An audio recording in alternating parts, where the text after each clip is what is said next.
I'm standing beside their car when the wind suddenly slams the door shut behind me, and for one horrifying second, I swear, I hear a child laughing from the trees, even though the road is empty and the family who owned this car has been missing for days. The wallets are still on the seat, cash untouched, phones dead, and in that moment, my mind can't escape one thought. People don't vanish like this unless something wanted them more than their lives. Let me rewind, because this didn't start with fear. It started with hope. I remember the Jamison family the morning they left. Normal, tired, quietly excited. The father talked about land, about getting away from noise and starting fresh. His voice had that forced optimism people use when they're trying to outrun something invisible.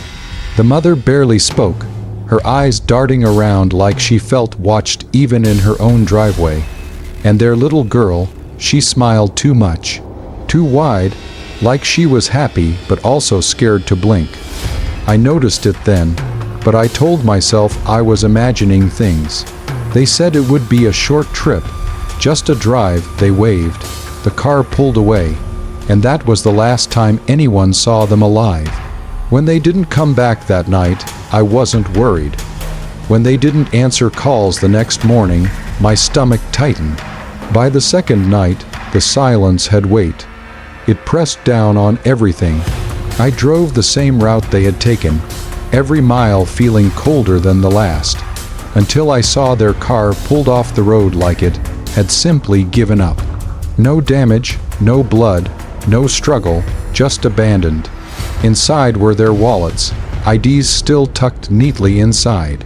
The mother's purse sat open on the passenger seat like she'd just stepped away for a second. In the back, the child's jacket lay folded, too carefully for panic. That's when fear truly set in. You don't leave your child's things behind unless you believe you're coming back. Search teams came, dogs, helicopters, they combed the woods for days. And I walked those trees with them, feeling watched every step. The forest didn't feel empty. It felt crowded, like something was hiding just beyond sight, breathing with us, listening. Then we found the footage. A camera from a nearby property caught the Jamisons days before the car was discovered. The video still haunts me. They weren't arguing, they weren't running. They were walking calmly, single file, deep into the woods, dressed for cold weather, carrying nothing. The little girl was last. She turned once, just once, and stared directly at the camera. No fear, just recognition. Like she knew someone was watching and wanted them to see. At that point, tell me, what would you think? Would you believe they left willingly? Or would you feel, like I did, that something had already taken control long before they stepped into those trees? The theories exploded: cult, paranoia, carbon monoxide poisoning, mental break, but none of them explained the calm. None explained why grown adults would march their child into wilderness with no supplies and no hesitation. And none of them explained the journals we found later. The father's notes weren't plans, they were warnings. Scribbled phrases over and over, there in the walls. They whisper when we sleep. She sees them too. At first, I thought it was metaphor. Stress, fear, but the more I read, the more it felt like a confession.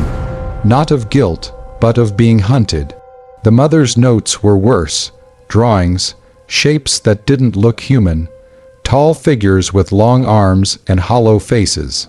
Always standing at the edge of rooms, always watching, always smiling. One page simply said, "They said the forest is safer." That's when the woods stopped feeling like a search area and started feeling like a destination.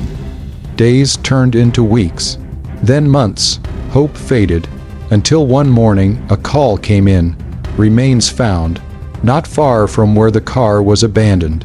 The bodies were scattered, not buried, not hidden, just placed, as if gently laid down.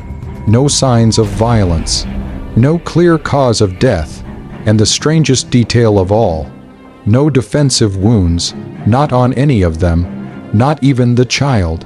The official report said exposure, starvation, tragic but explainable. But explain this to me. Why were their faces calm? Why did it look like they'd simply gone to sleep? I went back to the site alone after that. I needed answers, even if they terrified me. As night fell, the forest came alive. The wind carried whispers I couldn't understand, but somehow recognized. And then I saw it, scratched into the bark of a tree near where they were found, a symbol, the same one from the mother's drawings. That's when I realized the twist no one wanted to say out loud. The Jamisons didn't disappear because they were lost. They didn't flee danger, they followed instructions. Something convinced them the woods were safer than their own home. Something that watched them long enough to learn their fears. Something that spoke softly, patiently, until they listened. The car wasn't abandoned in panic. It was parked intentionally. The wall that's left behind weren't forgotten. They were irrelevant. Money doesn't matter where they went.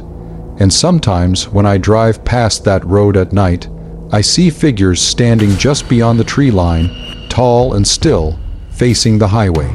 Waiting, watching, smiling like they already know who's next. I don't go into the woods anymore. I don't ignore whispers in empty rooms. And I don't assume that silence means safety.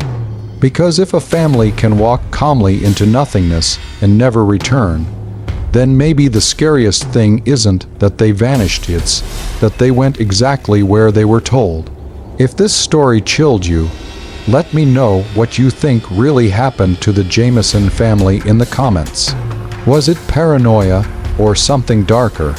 Like the video, share your theory, and subscribe if you want more true, feeling mysteries that refuse to let you sleep peacefully at night.